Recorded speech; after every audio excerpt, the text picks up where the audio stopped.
Assalamualaikum warahmatullahi wabarakatuh.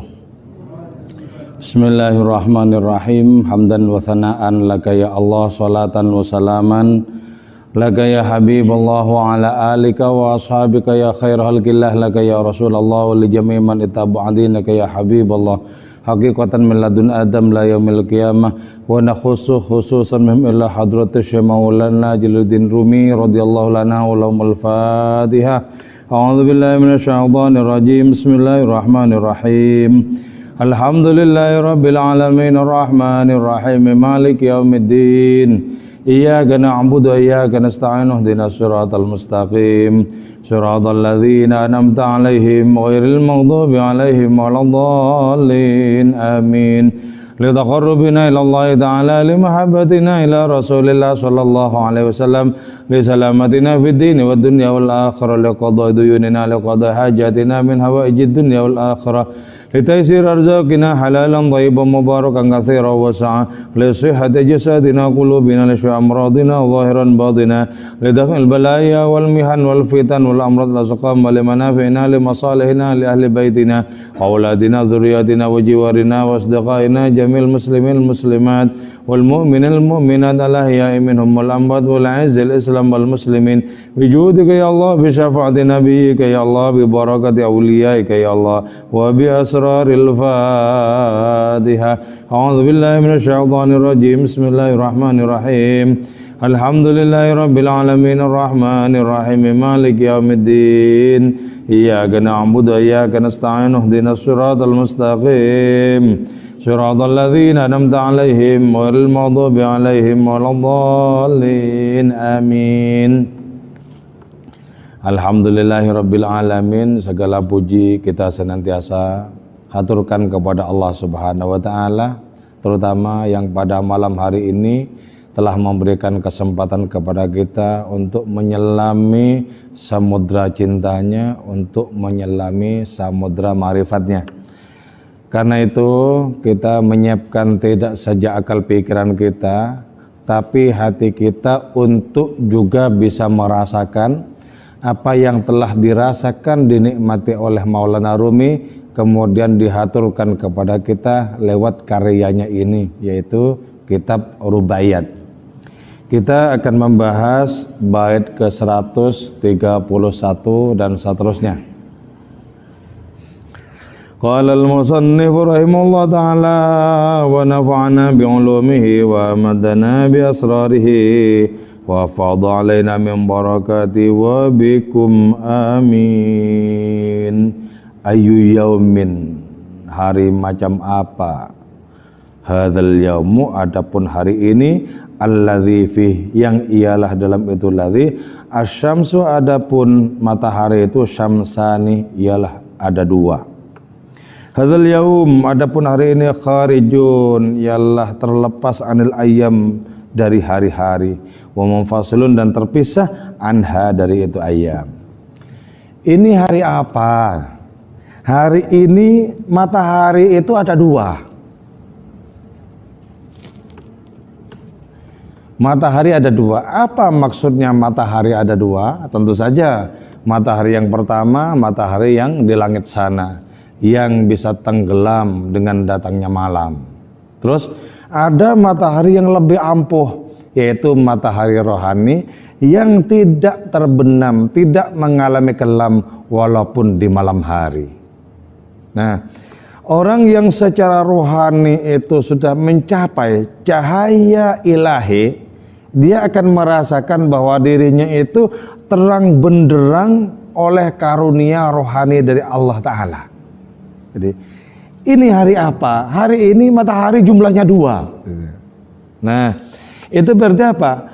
Kita ini diberikan kemungkinan sesungguhnya di dalam dunia rohani itu untuk menjadi matahari yang kedua itu.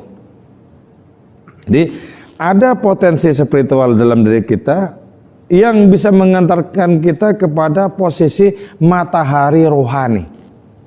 Kalau kita membaca kitab Diba, di situ ada ungkapan anta syamsun, engkau ya Rasul adalah matahari.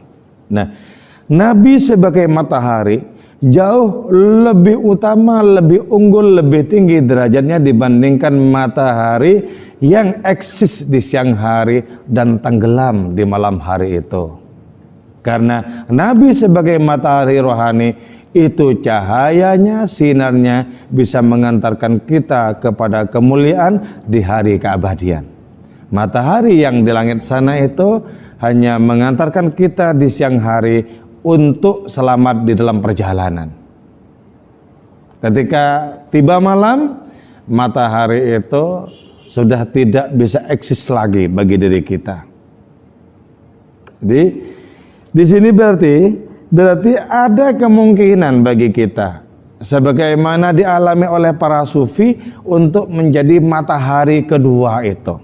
Kalau kita menjadi matahari kedua, maka yang selamat tidak saja kita dalam perjalanan, tapi orang-orang yang berada di sekitar kita itu bisa kita tunjukkan kepada tujuan yang hakiki dalam hidup ini, yaitu Allah Subhanahu wa ta'ala.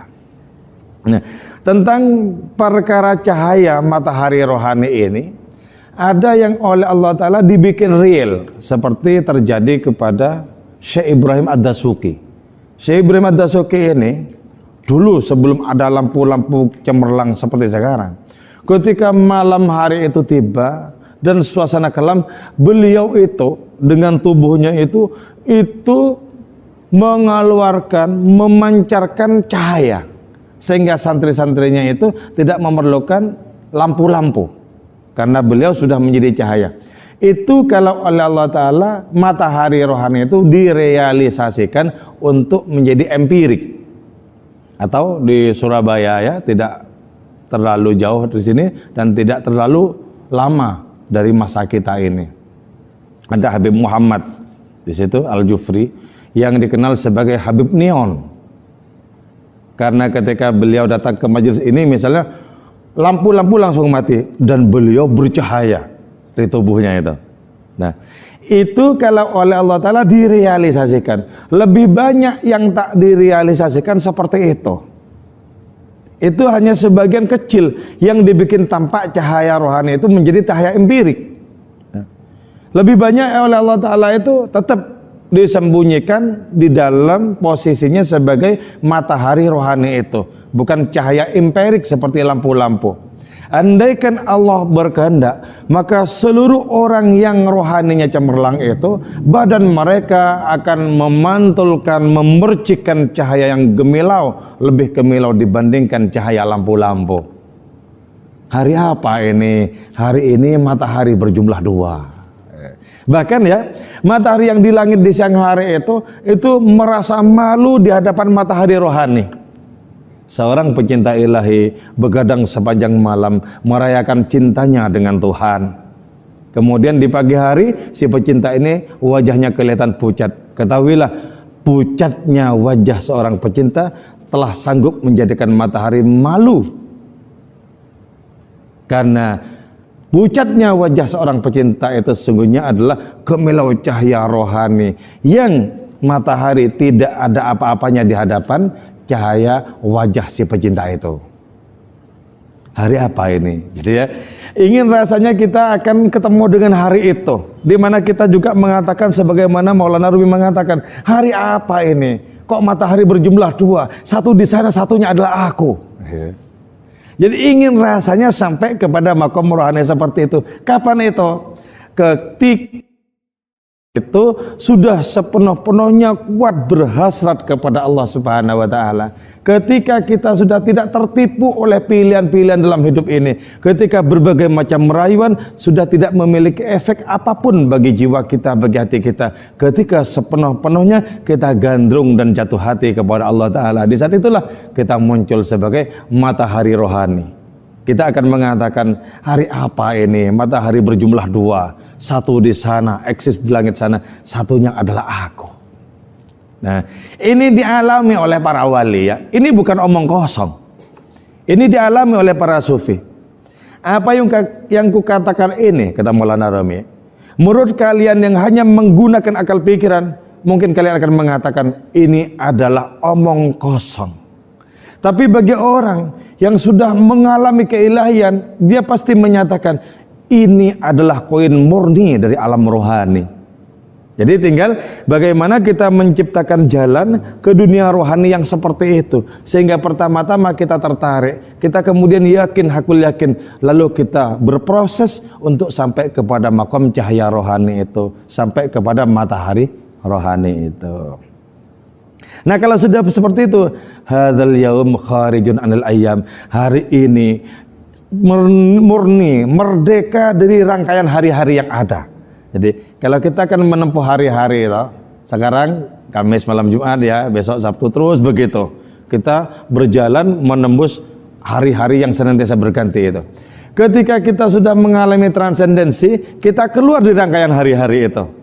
Masuk di mana? Masuk di waktu keabadian. Walaupun kita masih berada dan bermukim di alam yang penuh dengan kefanaan ini. Hari ini betul-betul merdeka dari rangkaian hari-hari. Rangkaian hari-hari itu adalah waktu kefanaan. Rangkaian hari-hari adalah waktu kemusnahan. Sementara hari orang yang baru dilahirkan secara rohani, lahir sebagai cahaya, itu sudah merdeka dari adanya belenggu hari-hari yang fana ini. Jadi karena itu kita membayangkan ya bagaimana orang di dunia yang fana ini itu waktunya sudah waktu keabadian. Wa ahina bil hayatil baqiyah fi hadzid dunyal faniyah. Nah, dari sini kita bisa memahami Nabi kita itu pernah bersabda begini ya. Kalau aku rindu surga, maka ya, aku mendatangi anakku Fatimah dan aku cium tangannya. Jadi bapak mencium tangan anaknya. Kenapa beliau menyatakan seperti itu? Kalau aku rindu surga, karena hari beliau bukan rangkaian hari-hari kefanaan. Itulah sebabnya sangat masuk akal ketika beliau itu masuk ke surga, makan buah-buahan di surga, kemudian setelah itu berhubungan suami istri dengan Khadijah, itu lahirlah anak, yaitu Fatimah. Jadi Fatimah itu disebut anak surga. Kenapa? Karena Nabi itu berhubungan dengan istrinya setelah makan buah-buahan di surga. Wujudnya adalah Siti Fatimah itu. Karena itu beliau kemudian bersabda, kalau aku rindu surga, ku datangi anakku tercinta, ku cium tangannya. Jadi apakah hari-hari beliau adalah hari-hari kefanaan? Tidak. Memang berada di dunia ini, tapi melampaui adanya hari-hari kefanaan, masuk di hari-hari keabadian.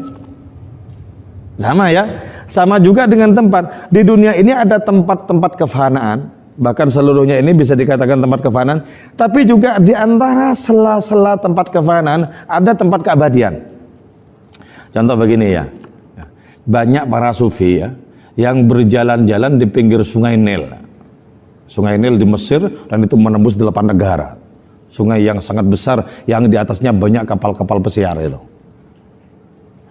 Banyak para sufi berjalan-jalan di tepi sungai Nil itu sampai di surga. Nah, ada hadis Nabi yang mengatakan ada 4 sungai yang mata airnya itu sumbernya itu di surga. Di antaranya adalah Nil. Di samping juga Tigris ya, Nil. Nah, orang mungkin kalau secara geografis lahir ya, enggak. Wong itu bisa kita tahu kok di mana hulunya, di mana hilirnya, kan gitu. Tapi kenapa banyak para sufi berjalan di pinggirnya itu nyampe di surga? Itu artinya apa? Ada 2 sumber. Ada sumber lahiriah di dunia ini sebagai sumbernya Sungai Nil itu, ada sumber batiniyah di mana sumber itu berada di surga. Itu berarti apa? Berarti bahwa walaupun dunia ini adalah ruang kefanaan, di sela-selanya atas kehendak Allah Subhanahu wa taala orang bisa memasuki ruang keabadian.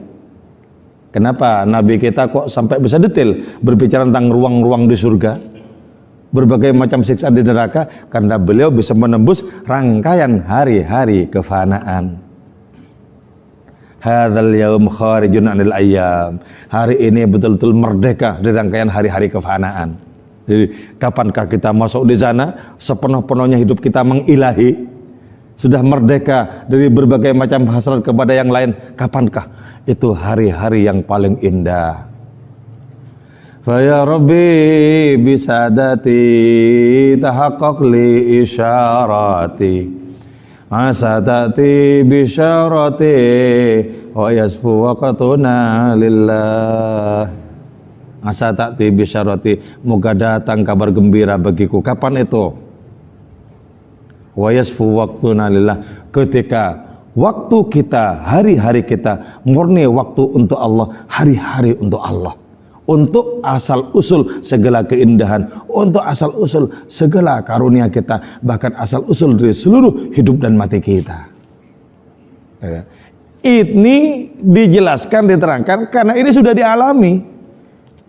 Jadi ini bukan konsep belaka, ini sudah dialami oleh orang-orang pilihan. Ini pentingnya kita itu tidak pernah puas dengan model keberagamaan yang selama ini kita tekuni. Ada yang kurang, coba lakukan otokritik, lakukan kritik di dalam. Ada yang kurang, banyak yang kurang. Misalnya, kenapa masih ada waktu walaupun sejenak untuk ngelamun di dalam sholat? Bukankah itu penyimpangan? Kenapa? Masih banyak hari-hari yang kita jalani itu berisi lalai dan lupa kepada Allah. Itu penyimpangan. Jadi lakukan otokritik sampai kemudian kita bisa mengalami wa yasfu waqtuna lillah, yaitu saat-saat di mana hari-hari kita, waktu kita murni untuk Allah Subhanahu wa taala. Jadi di tengah rangkaian hari-hari kefanaan ada hari keabadian, itu ada. Itu ada. Nah, itu bagi orang-orang yang sudah bisa bermesraan dengan Tuhan. Oh Allah kekasih, semenjak aku tertarik kepadamu, pantangan bagiku untuk tertarik kepada yang lain. Bisa? Usahakan kalau belum bisa ya. Bergabunglah dengan para pecinta. Minimal bergabung dalam wujud wacana seperti malam ini. Syukur-syukur tidak hanya wacana, tapi laku rohani. Laku rohani. Dan rasakan nikmatnya bercinta dengan Allah Subhanahu wa taala, berlipat-lipat, beratus-ratus, beribu-ribu, berjuta-juta kali lipat dibandingkan bercinta dengan sesama manusia. Padahal bercinta dengan manusia itu nikmatnya sudah pol banget itu. Coba bayangkan bagaimana bercinta dengan Allah taala. Bisakah digambarkan dengan kata-kata? Seluruh kalimat, seluruh kata-kata ambrol untuk bisa menjelaskannya sepenuhnya.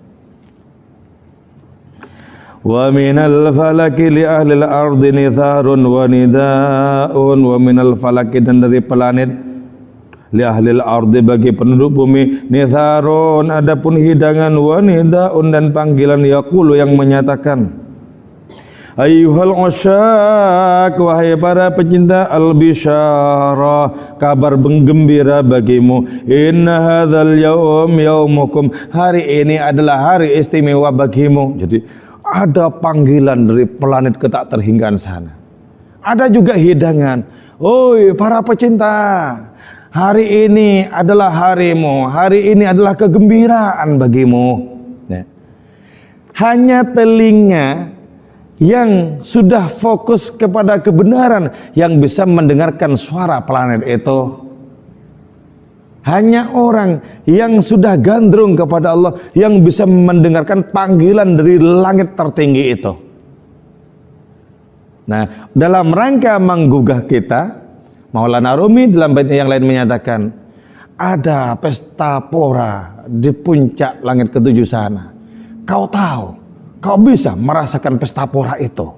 Jadi, ada pesta pora yang lebih nikmat berlipat-lipat dibanding seluruh kenikmatan duniawi ini. Banyak, ada pesta pora itu ada. Para nabi, para rasul sudah berpesta pora dari zaman dulu itu. Jadi, bukankah kita tergugah? Bukankah asal-usul mereka, para nabi, adalah sama dengan asal-usul kita? Bukankah asal-usul para sufi dan wali itu juga sama dengan asal-usul kita? Kita datang dari arah yang sama. Kita datang dari tanpa ruang, dari tanpa waktu, dari tanpa segala keterbatasan. Kita datang dari ketak terhinggakan ilahi. Bukankah asal-usul kita sama dengan asal-usul mereka? Kalau mereka tertarik, kenapa kita tidak tertarik? Kita adalah burung-burung rohani yang dilepas di hutan keterasingan untuk menjadi ujian bagi kita. Adakah kita melesat di saat kita mendengarkan siulan ilahi itu? Jadi burung-burung rohani, burung-burung ilahi itu dipanggil oleh Allah Ta'ala, langsung berterbangan menuju kepada panggilan itu.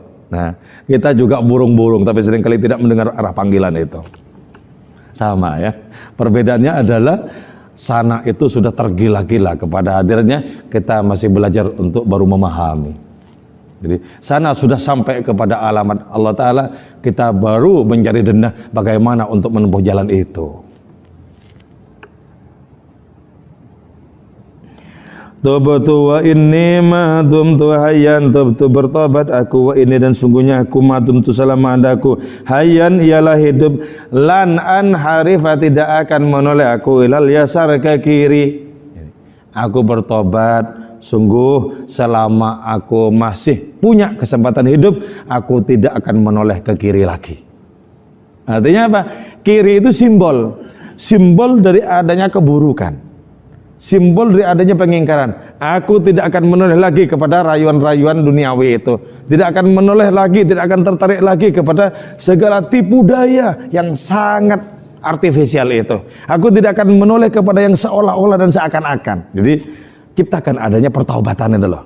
Jadi kalau dari dulu kita sudah kadung menikmati adanya penyimpangan, pengingkaran, bahkan menabuh genderang keingkaran misalnya, kita lakukan pertobatan dan katakan, aku tidak akan tertarik lagi kepada lambayan-lambayan keburukan itu. Sisa hidupku akan kutempuh dengan pertobatan dan keinsafan. Jadi harus ada seperti itu. Kalau tidak di-cut seperti itu, maka tertarik kepada dosa-dosa kelalaian itu tidak akan pernah selesai-selesai. Wan nafsu katiflin tuhmilhu syab'ala Hobiradha'i wa in taftimhu yang fatimi. Nafsu amarah itu, nafsu yang mengajak kepada keburukan itu seperti bayi. Intuh milu syab'ala, kalau tidak disapih terus mau netek bayi itu. Sampai umur berapa mau netek? Saya pernah punya tetangga ketika ngontrak itu. Nah, tetangga ini punya anak laki-laki. Di saat anak laki-laki itu sudah sekolah, pulang sekolah masih netek. Kenapa? Enggak disapi sama ibunya. Nah, ini perumpamaan dari apa? Dari nafsu. Jadi selama kita membiarkan diri kita menoleh ke kiri atau menikmati adanya dosa-dosa kelalaian, selama itu pula nafsu itu tidak akan pernah kenyang-kenyang. Tapi wa in taftimu yang fatimah, kalau disapih nanti akan enak, tidak akan gandrung lagi, kan gitu. Jadi jadilah kita sebagai pawang bagi nafsu dan sapihlah nafsu kita agar tidak terus-terusan meminta korban, terus-terusan meminta makanannya. Sapih. Apakah nafsu kita itu segala hasrat kepada selain Allah adalah nafsu? Kecuali hanya murni sebagai perantara untuk semakin sempurnanya sembah sujud di hadapan hadiratnya, baru itu boleh. Kalau sebagai tujuan, sama sekali tidak boleh. Kenapa? Karena itu akan semakin lama semakin menjerumuskan diri kita. Aku tidak akan mulai ke kiri. Jadi lakukan itu, lakukan adanya penghentian. Kalau tidak bisa berhadapan dengan nafsu, dengan diri kita sendiri, ajak orang-orang yang sudah kuat rohaninya untuk bisa membantu kita, mengkating kita, memotong kita dari adanya kekalahan kepada nafsu itu. Ajak orang-orang yang tangguh rohaninya itu. Kalau kita berjuang sendiri sudah sekian lama bertahun-tahun tak kunjung menang kepada nafsu kita, maka dekatlah kepada orang-orang yang silat rohaninya sudah tangguh. Ajak mereka untuk bisa mengalahkan nafsu kita. Maka dengan pertolongan Allah lewat mereka, kita bisa memenangkan pertempuran, pertarungan melawan nafsu kita sendiri. Jadi jangan dikira gampang untuk menjadi baik-baik itu, nggak mudah. Karena sudah dibiarkan kita bertahun-tahun tak juga mengalami keinsafan misalnya. Berarti itu harus menjadi catatan bagi kita. Aku akan mengajak orang yang sudah tangguh. Aku akan minta tolong agar aku bisa memenangkan pertarungan dengan nafsuku. Karena itu ada sebuah puisi yang menyatakan, ya Tuhan, untuk berhadapan dengan nafsu-nafsu di luar, kau tidak usah ikut serta, cukup merestui saja. Tapi untuk berhadapan dengan nafsuku di dalam, tidak boleh tidak, kau harus terlibat ya Allah. Kalau tidak, aku pasti kalah. Nah, musuh di dalam itu apa? Ya nafsu itu. Hasrat-hasrat kepada segala yang merayu, segala sesuatu yang membuat kita lalai, jauh dari Allah Subhanahu wa taala. Jangan mau lagi. Itu selama bertahun-tahun kita mungkin sudah dipelokoto oleh nafsu seperti itu. Jangan mau lagi. Katakan, jalanku hari ini adalah jalan keinsafan. Walan atahawwala 'anis siratil mustaqim, dan tidak akan berpaling aku 'anis siratil mustaqim, dari jalan yang lurus. Lurus kemana? Lurus ke Allah. Ya. Bagaimana kita paham bahwa jalan kita lurus atau tidak? Ya. Pertama, kita ukur dengan ajaran agama kita ukur. Terus yang kedua, betulkah kita dalam menempuh jalan hidup ini tujuan kita Allah atau masih yang lain? Kalau ternyata masih yang lain, berarti belum lurus. Walaupun ajaran yang diamalkan itu sudah benar secara lahiriah. Misalnya sholatnya benar, zikirnya benar, bertetangga juga benar. Tapi orientasi hidupnya masih bukan Allah. Tapi apa yang diinginkan oleh dirinya sendiri, belum lurus itu. Belum lurus. Jadi ada istilah jalan lurus, ada istilah jalan bengkok, jalan serong. Nah, misalnya ada pertanyaan begini, bukankah ketika kita memandang kemana saja kita menemukan Allah? Oke. Ya. Seperti sebuah ayat yang menyatakan fa aina ma tuwallu fa thamma wajhullah. Kemanapun kalian menghadapkan wajahmu, kalian akan menemukan wajah Allah. Oke. Tapi ayat ini kan untuk orang-orang yang sudah menyaksikan Allah pada segala sesuatu. Untuk orang-orang yang sudah tidak tertarik kepada selainnya. Nah, bagi orang-orang yang masih berhasrat kepada berbagai macam tajalli Allah Ta'ala, nah itu belum lurus. Memang ya, memang seluruh alam raya ini tajallinya Allah. Apa tajalli itu? Pengejauhan tahan. Konkretnya apa? Penampakan gitulah ya. Jadi tidak ada apapun yang bukan tajalli Allah, tidak ada. Semuanya tajalli Allah. Tapi kita diperintahkan untuk berkiblat, untuk tidak berkiblat kepada tajallinya. Kita diperintahkan untuk fokus kepada Allah itu. Sama dengan misalnya, ya, kita fokus kepada Allah bukan terutama fokus kepada rahmatnya. Tapi bukankah dalam hidup ini banyak orang yang lebih ingin rahmatnya ketimbang ingin Allah, kan itu ya? Ya Pak, ini kan pasti termasuk saya ya, kan cocok dengan deposito yang banyak pasti ini. Nggak ada yang nggak cocok. Ya. Tapi cocokkah dengan Allah? Oh belum tentu. Dengan rahmatnya mau. Tapi dengan Allah, gitu loh. Ini kan sama saja dengan tuan rumah yang cocok dengan oleh-olehnya tamu dan tidak cocok dengan tamunya. Ibaratnya ya, saya ada tamu karena bawa oleh-oleh saya pandeng, saya lirik oleh-olehnya. Terus ketika saya terima, wis ini yang terpenting oleh-olehmu, kamu langsung pulang aja juga boleh. Jadi betapa manusia lebih banyak yang cocok dengan rahmatnya ketimbang dengan Allah itu sendiri. Nah, ketika begitu keadaan rohani kita berarti belum lurus sebenarnya. Belum lurus. Walan atahawwala 'anis siratal mustaqim, aku tidak akan berpaling dari jalan yang lurus. Nah, tafsir Ibnu Arabi tentang ghairil maghdubi 'alaihim waladdallin itu ya. Ghairil maghdub itu orang-orang yang tidak dimurkai ya, kan itu ya. Nah, ghairil maghdub, yang maghdub itu yang dimurkai itu siapa? Kata tafsirnya Ibnu Arabi, yang maghdub itu adalah siapa saja yang lebih gandrung kepada materi. Gandrung kepada materi. Dalam tafsir Ibnu Arabi konotasinya itu Yahudi. Ya. Terus waladdallin, yang sesat itu siapa? Orang-orang yang lebih mementingkan peraturannya sendiri ketimbang peraturan Allah. Di dalam tafsir Ibnu Arabi itu. Terus yang waladdallin, orang-orang yang siratal mustaqim itu adalah orang-orang yang menjadikan Allah sebagai pemandu mereka, sebagai penuntun mereka. Jadi ini mungkin ada ya, seberapapun prosentasenya, sisi-sisi serong kita mungkin ada, sisi-sisi maghdub kita, sisi-sisi dhalin kita. Dan ini yang kita insafi. Nah, sekarang setelah berada di lurus itu, kukuh dan gagah rohani jalan lurus itu, maka wa kullama nadhartu yasaran wa yaminan, dan manakala memandang aku yasaran ke kiri, wa yaminan dan ke kanan, wajadtu habibi, maka mendapatkan aku habibi terhadap kekasihku, fil jihati pada seluruh arah, jami'an semuanya. Setelah kukuh di dalam jalan yang lurus itu, fokus kepada Allah dan tidak tertarik kepada yang lain, di saat itulah aku menoleh ke kiri, aku menoleh ke kanan, ternyata di seluruh arah ada kekasihku. Oh Allah, Engkau yang dulu ku cari kemana-mana, di masjid dengan kehusukan, bertawaf di Ka'bah dengan kehusukan yang paling sempurna, ternyata ku saksikan Engkau sekarang berada di seluruh arah di alam semesta ini. Aku dongakkan kepalaku ke atas, ku temukan Engkau. Aku tundukkan pandanganku ke bawah, ku temukan Engkau.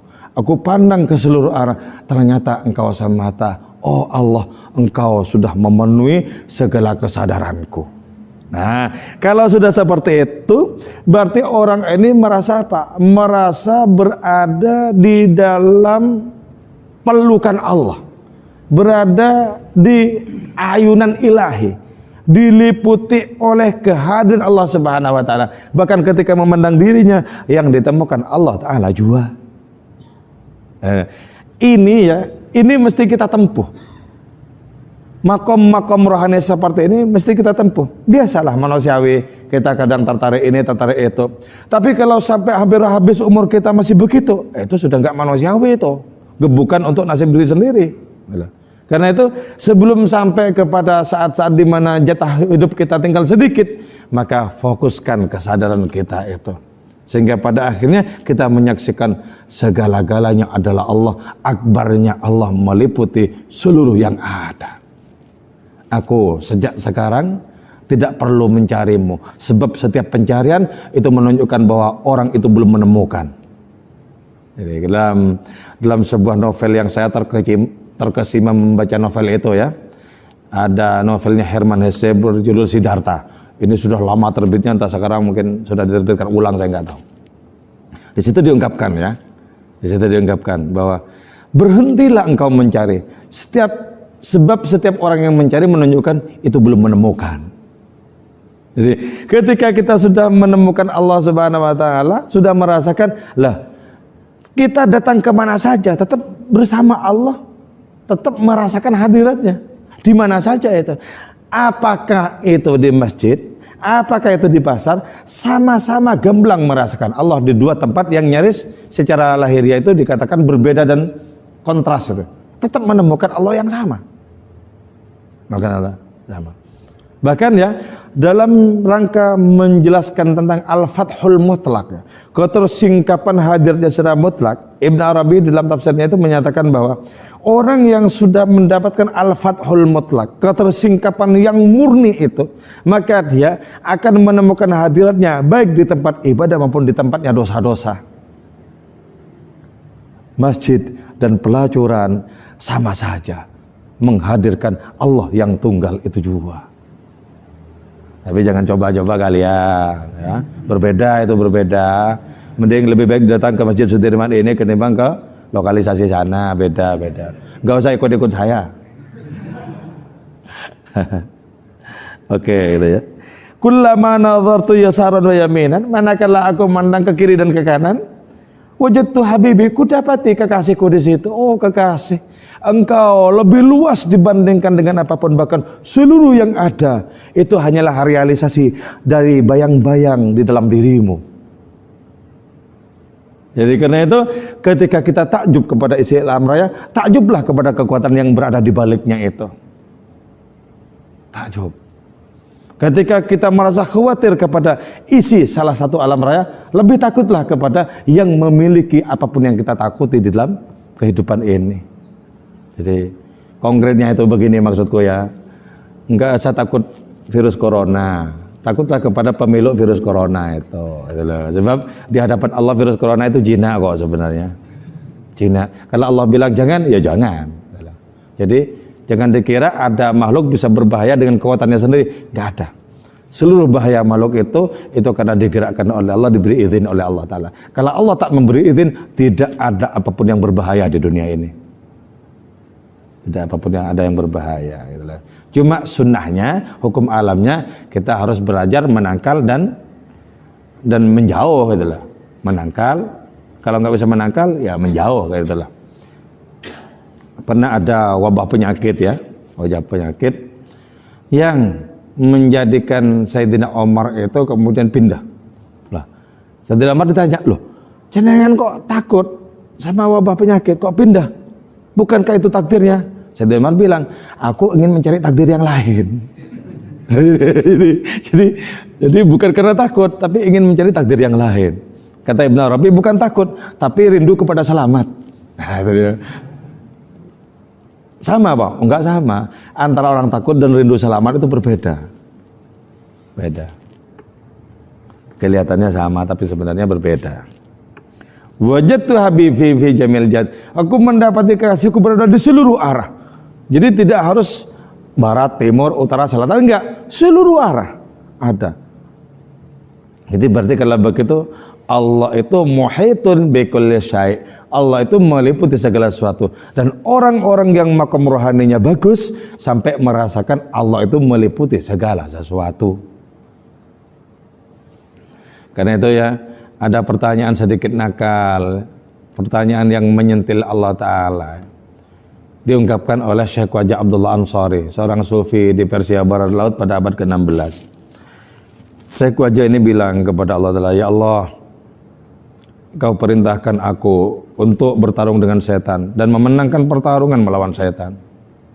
Sekarang aku bertanya kepadamu ya Allah, siapa yang memberikan kekuatan kepada setan sampai bisa eksis hari ini tetap menggodaku? Siapa yang ngasih gandum kepada setan sehingga setan itu memiliki kekuatan untuk menggoda aku? Nah jawabannya kan pasti Allah kan gitu ya.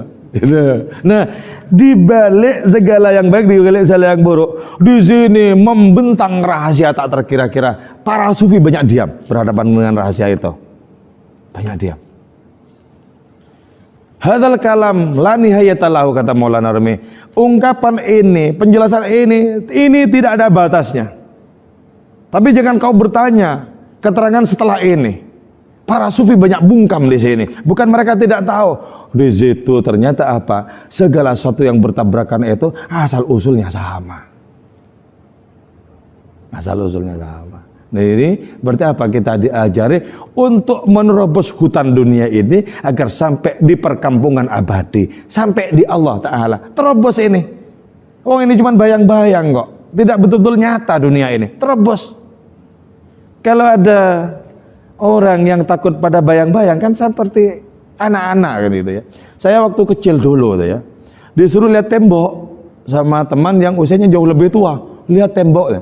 Nah, karena melihat tembok itu di sini ada cahaya. Dia tangannya itu gini ya, tangannya gini, dimirip-miripkan gunting itu digini-gini. Saya lihat temboknya itu, takut gitu loh. Sebab akal belum nyandak bahwa itu sungguhnya bayang-bayang tangan bukan gunting beneran. Gitu loh.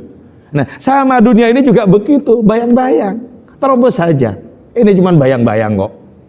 Terobos saja. Kau tahu, kata syarahnya kitab Hikam. Kau tahu, ketika matahari di saat duha itu bersinar dan matahari itu menerpa pohon-pohon di pinggir sungai. Kau lihat kan, bayang-bayang pohon itu roboh ke sungai. Apakah karena bayang-bayang pohon itu roboh ke sungai, lantas itu mencegat perahu yang berlayar? Oh tidak, tetap saja perahu itu berlayar, sebab dia tahu ini cuma bayang-bayang kok. Nah sama seperti itu dunia ini sebenarnya, cuma bayang-bayang. Untuk apa tertarik kepada bayang-bayang? Untuk apa ngeri pula berhadapan dengan bayang-bayang? Terobos saja. Kalau engkau memang laki-laki, Maulana Rumi, tataplah wajah Allah, karena wajah Allah adalah kiblat bagi seluruh alam raya. Nah, hidup kita yang sekarang ini, umur kita yang sekarang ini, sudah kita menatap wajah Allah Ta'ala, terpukau kepada hadiratnya, dan kita menyisihkan apapun yang lain untuk mengambil hati kita. Jadi ini kita diajak untuk gagah secara rohani, untuk dewasa secara rohani. Ada yang mau ditanyakan? Jangan hanya terpukau dengan keterangan, terpukaulah dengan Allah. Nggak ada ya, oke. Saya kira cukup 2 bait saja, sebab ada khawatir tidak diamalkan ya. Kalau terlalu banyak ya. Jadi sedikit saja diamalkan ini, kita bisa sampai di Allah Subhanahu wa Ta'ala. Amin ya mujibas sa'ilin. Assalamualaikum warahmatullahi wabarakatuh.